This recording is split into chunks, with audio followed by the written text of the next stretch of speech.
Hello my lovelies, welcome back to Tea Uncut. I am back with my follow-up video as I promised. I am quickly going to tell you how I prepared for my water fast, my experiences, and how I broke my fast, and most importantly, what I would do different if I am going to start it all over again. Remember, this is Tea Uncut, and I hope you know what you're signing for watching this video. Some of these things are going to be just a little over normal TMI, but nothing too drastic. But I am just going to tell you as it is, as it was for me, and how it is going so far. So let's start. First of all, how I prepared. Anything that has to do with your health, it's delicate. So you have to carry out your own research before you start anything.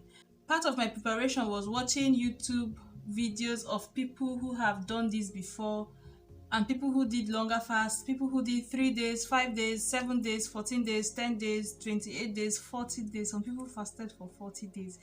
And I just watched their experiences and how it was. And then another place to carry out your research is on Facebook groups. I joined Dr. Mindy's fasting group, the resetters group. I joined a water fasting for only women group, and I joined one water fasting for weight loss. You know how it is on groups now, you get the best information from there. And then the third way I did my research was your good old Google. I just googled the shortcomings, what to be aware of. Like, I weighed my options very well and just decided, like, I knew the risks I was taking.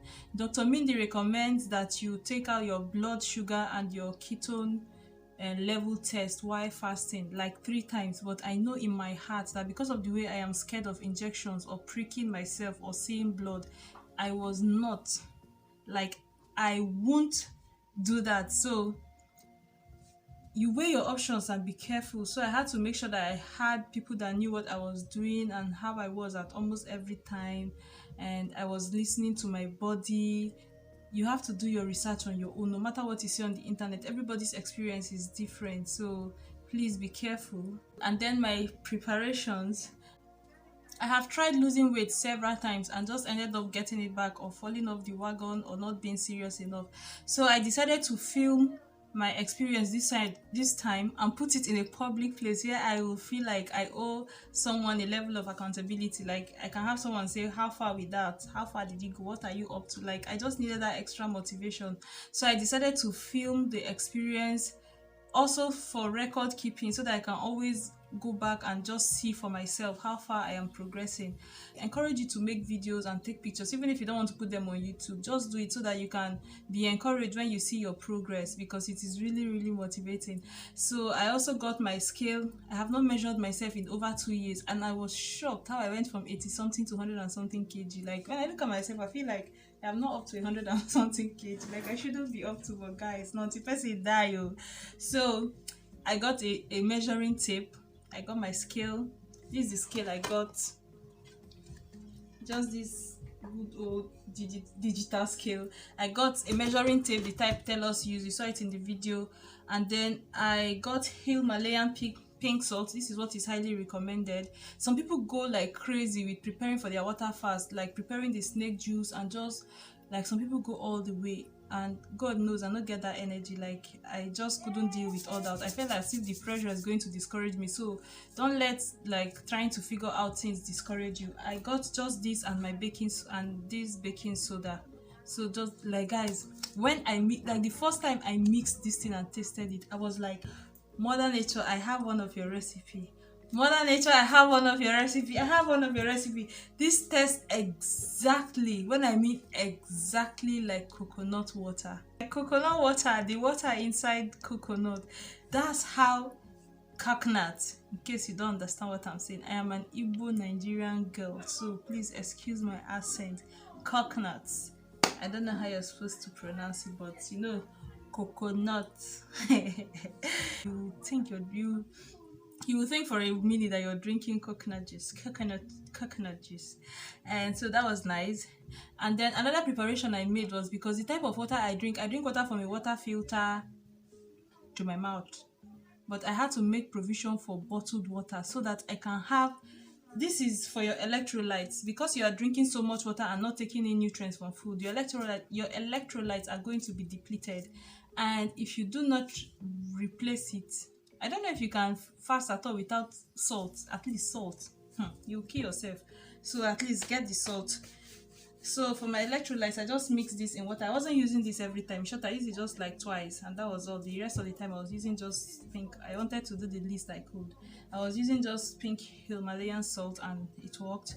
There's this no salt that people use to. In that group, it was highly recommended that you replenish your magnesium, and some people say that the most easily affordable way of doing that is using cream of tartar.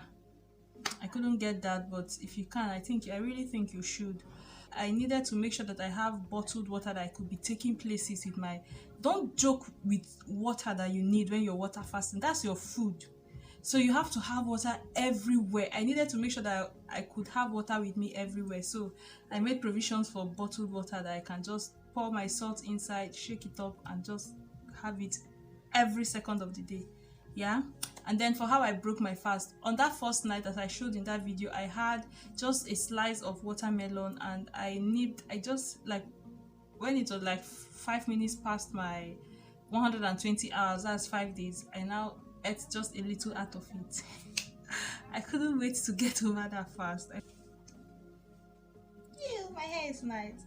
I have a video of how I make this hair. In case some of you don't know, I actually have a YouTube channel with up to 16k subscribers where I show videos of where I make my hair. But I don't want to bombard them too much with personal stuff, so that's why I created this channel. So if you want to see how I make this hair, maybe I will have the link in the description bar, then you can see. That was how I held it up so that I could bait. But this is it. As I was saying, that night, because I started at night, exactly 120 hours, like 5 minutes past the time, I started eating. Because of that taste, I'll get to that. I started eating watermelon. So it was just a small slice. I showed it in that video, but I ate about half of it that night, half of the watermelon, just something to warm up my system and make my body know that like food is coming back without making it rush for the food. Just something little to tell, oh, looks like the gate is about to open. Yeah, okay, just small. And then I waited the next day. I waited until after 18 hours. 18 hours after I had the last bite of that watermelon, because I think the last bite I took, I was just biting it like 30 minutes or so. And the last one I took was around 10 p.m. So the next day it was already past, let's say around 4. But I made sure it was up to 18 hours. And guys, I ate eba and soup. Before you start getting alarmed, fufu, if people just call gari fufu. The soup was vegetable soup. It's not vegetable soup, but it's a kind of vegetable soup with, just a soup with lots of vegetables. And then I knew that if I ate just that soup, I would feel miserable. Like, I don't like the idea of just taking soup like that when I am used to, like, I am a Nigerian girl. I am used to swallow and soup. So I just felt, okay. So I got a fufu that is like half of my wrist, cutting from these 3 fingers like this. No, it's not up to that. Of course, what breaks your fast in the wrong way is too much carbohydrate. So I made sure it was minimal, just very small. And then I was picking it very tiny with a lot of soup and eating very tiny with a lot of soup. I ate what I wasn't, that fufu, that gari I wasn't supposed to eat, but I ate it in such a small quantity that I was actually still in ketosis, because I still had that taste. I still had the sign of being in ketosis. So my point is, I needed to consume a lot of the soup, but I just made it my way, in a way that I can actually feel okay. Okay, so everything is fine. Sincerely, everything is fine. That was what I ate that day. And then the next day, I didn't eat until how many hours? It was around 2 p.m. So it was, let's say, 18 hours, like 3 hours to 24 hours. Around 20 hours, I got to. So this OMAD, I started doing OMAD. Exactly, I was doing 1 meal a day. I've been doing 1 meal a day. So that yesterday was the next day, the third day. So the first day I ate watermelon, the second day I ate vegetable soup, lots of vegetable soup and gari, but very small gari. And then the third day, that was the day I moved, which has been stressing me out. I had like zero energy because I was working so hard. I was stressed out. I needed to eat, and the only food at hand was Indomie. So I just ate a little. I didn't eat a little, let me don't lie, but I didn't overfeed. I just ate sufficiently enough. It was now 1 meal a day. It was just 1 meal a day. So that was the only meal I had that day. And I continued drinking water. That was yesterday. And then today is already 2 p.m. So it's up to 24 hours. This is the time. So this is actually 25 hours from my last meal. This is already 3 o'clock. So it's 25 hours from my last meal. And I don't think I'll be feeding today. So I believe that if I continue this way, I will be able. Okay, guys, you don't know what surprised me. I measured myself today and saw that I still. Yeah, I measured myself today. I expected that I would gain back like 1 kg.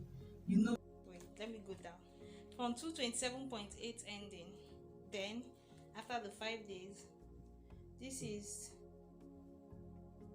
226.8. So, no! I did not add.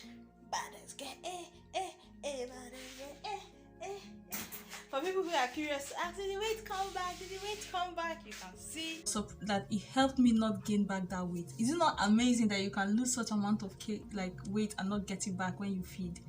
Yeah, that's because I started doing OMAD immediately, and today I don't know, let me don't boast about not eating today, but I don't think I'll eat today. But and then my experience, this is where the too much information comes in. It's like I didn't see it during my research. Is like my libido was over the roof. It was crazy.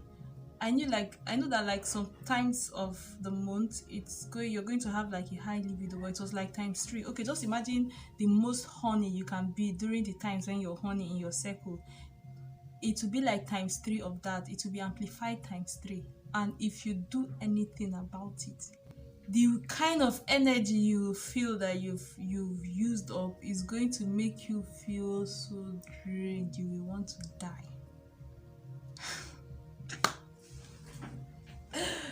Guys, when I started the fasting from like the 3rd day, I just noticed that I was a little bit colder than usual.